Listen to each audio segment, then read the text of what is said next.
Bismillahirrahmanirrahim. Jadi jiwa itu ada banyak tingkatannya. Kita sudah sering dengar. Ada jiwa yang menyuruh kepada keburukan, disebut ammarah bisu. Ini jiwa-jiwa yang ruhnya terhalang untuk mengenal Allah, disebut dengan an-nafs al-ammarah bisu. Ammarah bukan amarah. Ammarah berarti alladhi yukthir al-amr, yang banyak memerintah, yang banyak menyuruh. Jiwa kita ini sangat liar, karena dalam riwayat-riwayat Israiliyat ada satu riwayat yang bagus, meskipun secara kualitasnya tidak sampai sahih. Cuma ulama kita mengatakan maknanya sahih sesuai dengan ayat-ayat ini. Tatkala Allah menciptakan nafs, maka Allah mengatakan aqbil, wahai jiwa, melihatlah kepadaku, menghadaplah kepadaku. Fala yuqbil, tapi dia tidak mau menghadap. Lalu Allah katakan lagi, ya nafs aqbil, wahai jiwa, menghadaplah kepadaku. Tapi jiwa itu tidak mau juga, pantang disuruh-suruh. Akhirnya Allah laparkan jiwa, Allah puasakan jiwa dari makanan-makanannya. Lalu Allah mengatakan, ya nafs aqbil fa aqbala, wahai jiwa, menghadaplah. Barulah jiwa itu menghadap kepada Allah Subhanahu wa ta'ala.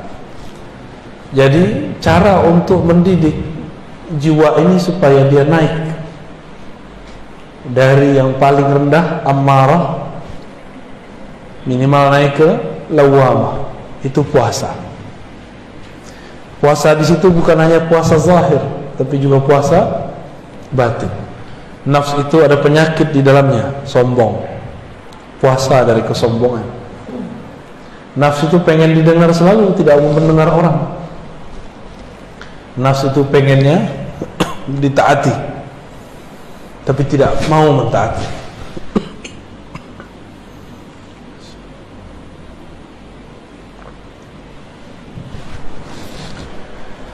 Lalu nafs ini punya poros. Ada raja di dalam dirinya bernama qalbu. Jangan sampai nafs ini menjadi rajanya qalbu, tapi qalbu harus menjadi rajanya nafs. Bagaimana caranya? Karena qalbu ini tempat Allah memandang, maka lakukanlah seperti Allah pernah dulu melakukannya. Puasakanlah jiwa, puasakan dia dari memandang yang tidak benar, puasakan dia dari mengatakan hal-hal yang tidak benar. Maka jiwa nanti akan patuh kepada kaum. Banyak-banyak puasa, puasa zahir dari makan, minum, juga puasa batin. Nabi mengatakan, wa idza kana yaumu ahadikum, yaumu shaumi ahadikum falyakul, wa idza kana, apabila yaumu shaumi ahadikum, ya, hari kalian berpuasa, lalu ada orang syatamahu aw qatalahu, falyakul inni shaim. Ada orang ngajak dia berantem, katakan inni shaim, aku sedang berpuasa. Berarti puasa di hadis ini apa? Hadis Sahih Bukhari. Puasa emosi. Puasa emosi. Nabi itu sangat mengerti kondisi jiwa. Maka Nabi mengatakan, jika kamu marah dalam keadaan berdiri, duduklah. Jika dalam duduk marah, maka tidurlah. Itu sebabnya saya kalau ceramah, saya memilih bersandar, ya, supaya tidak, emosinya tidak meluap-luap. Ya, silakan para satis dicobain, ya. Cobain kalau ceramah itu bersandar. Maka kita nafsnya sudah disandarkan, tinggal yang bicara kolbunya, lidahnya dipinjam sebentar. Tapi kalau sudah begini, Lain ceritanya. Gelarnya jadi keluar. Saya doktor, saya LC, lulusan apa tuh? Lulusan Ciputat. Lama Kairo. Ya, lama di Kairo. Itu istilah baru yang saya dapat di Medan.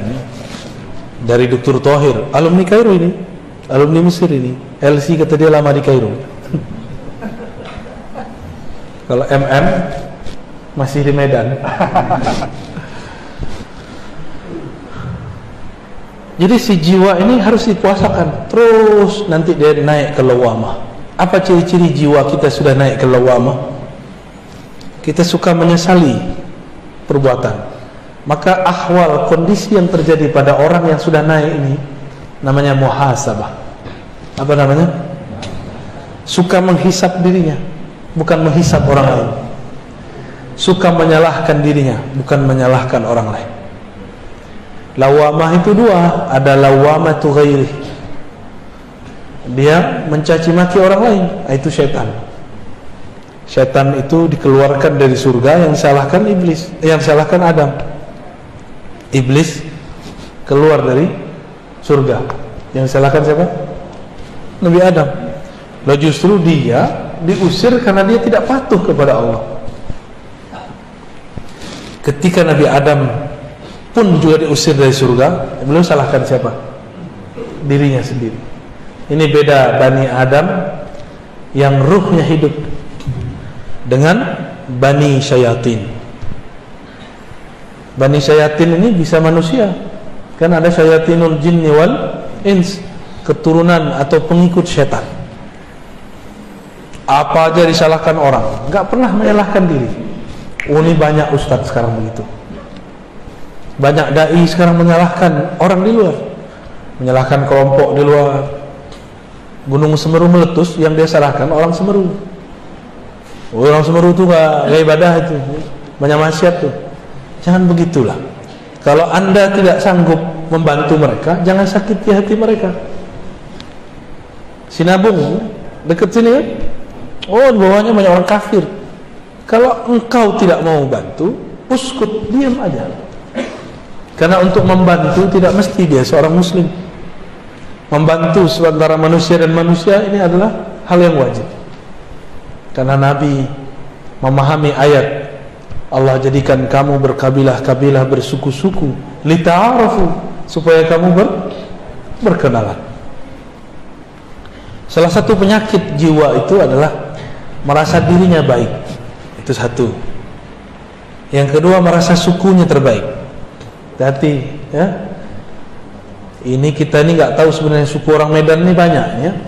Di Medan ada Melayu, ada Batak, ada Minang, ada Jawa, ada Mandailing. Itu masuk Batak, ya? Batak sendiri masuk Batak, ya. Kirain nggak mau disebut Batak, ya. Ada suku Melayu Aceh, Melayu Delhi, ada Melayu Riau, Melayu Jambi, banyak sekali. Kalau kita ini merasa lebih baik dari orang, berarti nafsiyahnya lebih tinggi, ya. Jadi misi Rasulullah itu menghancurkan perasaan kibir. Jadi nafs al-ammarah tadi dia punya karakter dia merasa lebih baik dari orang. Jadi kalau kita duduk di sini merasa lebih baik dari yang di samping, berarti nafs ammarahnya masih aktif. Harus dipuasakan, harus dihantam dengan puasa. Kalau sudah naik ke lawamah, dia sering muhasabah. Hasibu qabla an muhasabu, mutu qabla an tamutu. Hisaplah dirimu sebelum kamu dihisap. Matikan dirimu sebelum kamu mati. Maksudnya bayangkan kalau kita mati, apa yang akan kita bawa? Pertanyaan di alam kubur tidak aneh-aneh. Cuma man rabbuka, man nabiyuka, siapa Rabbmu? Tidak ditanya pernah bangun masjid, tidak, nggak ditanya. Nggak ditanya hafalannya berapa, nggak ditanya tahajudnya banyak atau tidak. Yang ditanya siapa Rabbmu? Kamu tahajud untuk siapa? Kamu bangun masjid karena siapa? Kamu sekolah karena siapa? Kamu ngajar, kamu belajar untuk siapa? Untuk debat. Berarti kamu bukan bagian dari ahlullah. Jika ini muhasabahnya sudah rutin, nah inilah thariqahnya Imam Al-Harith Al-Muhasibi, Imam Salafus Saleh. Ya, Imam apa? Salafus Saleh. Jadi semenjak zaman Salafus Saleh sudah ada imam yang mengajarkan thariqah muhasabah. Imam Al-Muhasibi mengajarkan murid-muridnya, sebelum tidur ingatlah semua aktivitas kita sebelum tidur, mulai dari bangun sampai mau tidur lagi. Jika ada tergores di hati, minta ampun kepada Allah. Jika ada kebencian masuk ke hati, minta kepada Allah supaya dicabut. Jika ada dendam di hati, emosi, minta kepada Allah supaya Allah menentramkan qalbu. Itulah amalan Imam Al-Harith Al-Muhasibi. Ternyata beliau ini mengamalkan amalan sahabat yang dulu Sayyidina Abdullah bin Umar penasaran kepada dia. Dilihat-lihat ternyata tahajudnya sedikit, sedekahnya tidak banyak, baca Qur'annya juga standar. Setelah 3 hari Abdullah bin Umar bertanya, kata Rasulullah, engkau ini ahli surga, tapi aku tidak melihat amalanmu banyak. Lalu Abdullah bin Umar bertanya, apa masya'nuka? Amalan kamu apa gerangan? Dijawab oleh sahabat ini, disembunyikan namanya. Tidaklah aku mengambil tempat tidurku kecuali aku membuang semua kebencian, semua goresan, semua dendam dari qalbuku. Jadi dia tidur gak bawa dendam, dia tidur tidak bawa kesombongan, dia tidur dalam kerendahan hati, kehinaan jiwa. Disitulah dia kemudian minta ampun kepada Allah. Baru dia mengatakan, Bismikallahumma ahya wa amut. Ya Allah, dengan namamu yang maha agung, aku hidup dan aku minta ditidurkan. Kalau ini sudah rutin, naik ke nafs al-mulhamah. Mulhamah ini, orang sudah mulai berdialog dengan jiwanya, dengan kolbunya. Nabi pernah bersabda, istafti qalbak, bangunlah dialog dirimu dengan dirimu. Istafti qalbak, hadis Tirmizi. Kita mau ngapa-ngapain, sholat dulu, sholat istikharah. Tanya kepada Allah, tanya ke dalam diri, karena Allah berbicara ke dalam diri kita. Ini istikharahnya cuma mau nikah ya, mau kerja nggak istikharah, mau berguru nggak istikharah. Lebih penting menikah atau berguru? Lebih penting menikah atau berguru? Berguru. Menikah bisa cerai, berguru tidak boleh cerai. Sampai kiamat pun kalau bisa tidak bercerai. Tapi kalau nikah nggak cerai hidup, cerai mati. Iddahnya 4 bulan 10 hari. Benar. Tapi cerai dengan guru, iddahnya sepanjang masa. Bahaya nggak? Ya? Maka berguru harus istikharah. Istikharah itu artinya istikharah, meminta agar Allah memilihkan. Allah makhtarli wa la tukhayyirli. Ya Allah, pilihkan untukku, jangan engkau membiarkan aku memilih untuk diriku sendiri. Sudah beristikharah mau cari guru? Belum ya? Kalau sama istri bisa tengkar, sama guru nggak boleh tengkar. Ya? Sama pasangan boleh kita ngambek sebentar, sama guru ngambek sebentar, itu murid durhaka, berbahaya. Ya, istikharahlah. Nah, mulai bangun komunikasi dengan kolbu. Saya istikharah setiap kali mau ngajar. Jadi kalau tambah sering ngajar, saya tambah sering istikharah. Saya tanya, ya Allah, apa yang saya mau ajarkan? Tolong gerakkan lidah ini, pancarkan dari kolbu kami nurmu. Hanya engkaulah yang mampu berbicara, hanya engkaulah yang menggerakkan kolbu. Di situ saya baru baca assalamualaikum. Jadi nol dulu kita, baru kita bicara. Ya. Nah itu coba amalkan Pak. Sebelum tidur kesel sama pasangan, marah sama anak, tidak baikan dengan tetangga, bermusuhan, iri dengki dengan teman bekerja, dibuang semua. Jika pernah kita menyakiti mereka, mintakan ampun kepada Allah, kirim Fatihah untuk mereka, katakan ya Rabb, tumbuhkan ridha dalam kalbu orang yang memusuhiku, dan jadikan aku orang yang fi qalbi salamah, di dalam kalbuku ada salamah, keterbebasan daripada penyakit-penyakit kalbu. Satu kali Nabi Muhammad sallallahu alaihi wasallam mengatakan, Allahumma inni a'udzubika min an uradda ila ardhil umr wa a'udzubika wa as'aluka salamata sadr wa a'udzubika min su'il sadr. Hadis ini ada di Bukhari, ada di Muslim, ada yang terpisah, ada yang digabung. Nabi sallallahu alaihi wasallam mengatakan, ya Allah, aku berlindung kepada Engkau dikembalikan kepada masa yang hina sebelum kami meninggal. Ya, boleh pakai bahasa Indonesia ya, kalau nggak hafal bahasa Arabnya. An uradda ila ardhalil umur, dikembalikan kepada keadaan umur yang hina. Anak kecil tidak bisa apa-apa, ngapain saja harus dibimbing, harus dibantu. Maka dikembalikan masa seperti itu disebut arzalil umur. Kalau ada di antara keluarga kita sudah begitu, maka katakan, ya Allah, ikhtim lana bihusnil khatimah. Keadaan ini sudah takdir Engkau, kami ridha ya Allah, tapi tetapkanlah kami dalam husnul khatimah. Kembali ke hadis tadi.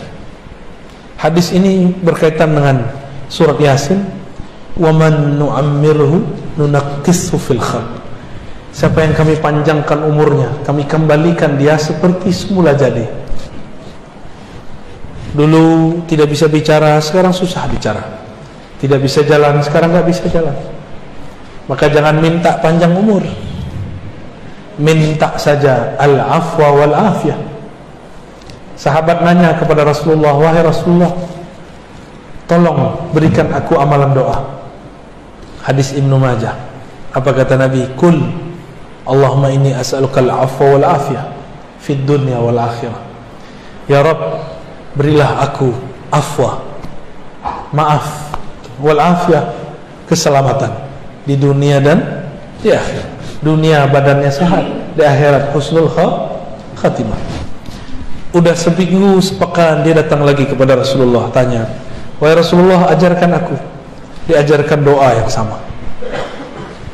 Udah seminggu lagi datang lagi kepada Rasulullah, Nabi masih mengajarkan yang sama. Lalu sahabat ini protes, wahai Rasulullah, emang gak ada doa lain? Ini murid ini kadang nafsu, pengen wiridan banyak, pengen dapat talqin zikir, pengen dapat ijazah, nafsu zikir kok pakai nafsu zikir. Akhirnya Nabi mengatakan, wahai sahabatku, adakah yang lebih sempurna daripada afwa dan afiyah? Bukankah afwa mencakup seluruh urusan duniamu, afiyah mencakup semua urusan akhiratnya? Orang tuh mikir, jadi orang Arab aja kadang nggak paham.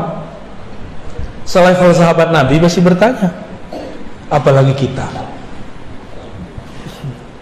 Orang-orang yang sudah sampai di level ini, dia mulai tahu penawar ketenangan kolbunya. Apa yang membuat kolbu gelisah? Kolbu ini kan diartikan qalb, sesuatu yang bergerak.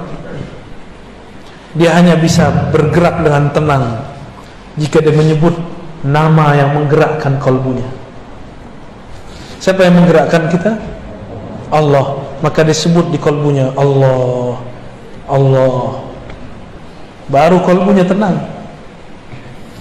Anak kecil mainannya ketinggalan, nangis gak? Oh, bisa pukul-pukul badannya, bisa guling-guling. Mainannya kolbu cuma satu, zikrullah, menyebut nama Allah. Kalau di sini sudah rutin, sudah sering berdialog dengan kolbu, sudah tahu obat penawar gelisahnya kolbu, yaitu zikrullah, maka orang ini naik ke makom yang tadi ayatnya dibaca, ya ayyatuhan nafsul mutmainnah, Wahai jiwa yang sudah tenang dalam berzikir menyebut namaku, wahai jiwa yang sudah sering dipuasakan, wahai jiwa yang sudah sering dimuhasabahkan, wahai jiwa yang tidak menyalahkan selain dirinya, wahai jiwa yang merasa dirinya rendah, irji'i ila rabbiki radiyatan mardiyah. Sekarang kamu dapat tiket pulang, diundang langsung oleh Rabbul Bariyah dengan penuh ridha dan mardiyah. Itulah kondisi orang yang sudah mantap di kalbunya nama-nama Allah. Inilah beruntungnya kita. Di negeri ini banyak ulama-ulama mengajarkan kan zikir kalbu. Banyak enggak? Banyak. Cuma setan tidak akan pernah diam. Dia nanti akan buat konspirasi. Kalau belajar zikir gila, kalau belajar ini, belajar itu, nanti nggak sholat. Itu biasa, itu setan. Anehnya, setan ini kan punya wali. Walinya kadang-kadang seorang dai. Si dai ngomong, nggak usah belajar tarekat, zikir, nanti gila. Hati-hati, ya. Hati-hati. Orang gila karena pekerjaan, orang gila karena masalah jodoh, orang gila karena masalah dirinya sendiri itu lebih banyak daripada orang yang gila karena belajar zikir. Orang gila karena belajar zikir karena aslinya dia gila. Kawan saya masuk kampus gila karena ditanya terus sama dosennya, kapan kau selesai? Gila dia. Maka saya nggak mau tanya lagi mahasiswa saya kalau dia nggak selesai. Saya cuma tanya yang tenang-tenang ya. Kamu tulis yang tenang-tenang, yang damai. Jangan kepalanya pusing kalau nulis, nanti gila ente. Alhamdulillah mahasiswa saya aman, tapi kawan saya sudah gila.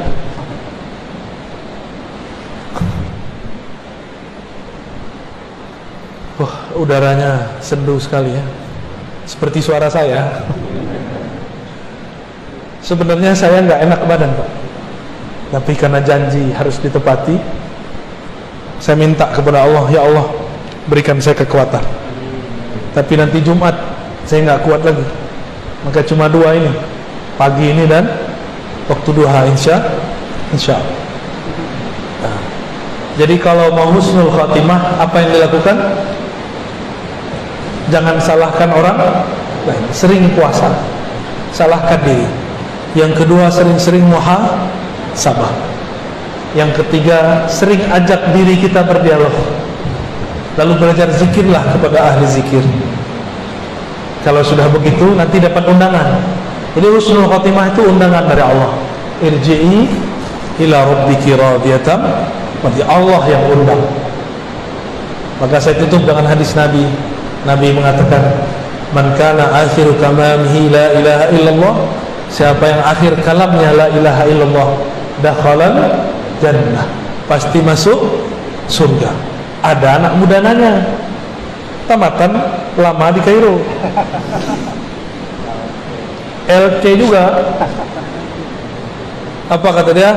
Bu ya, Nabi sebelum meninggal enggak baca la ilaha illallah, baca ummati ummati. Itu husnul khotimah, su'ul khotimah. Ya salah. Itu yang nanya setan apa dia ya? Tapi bagus itu pertanyaan.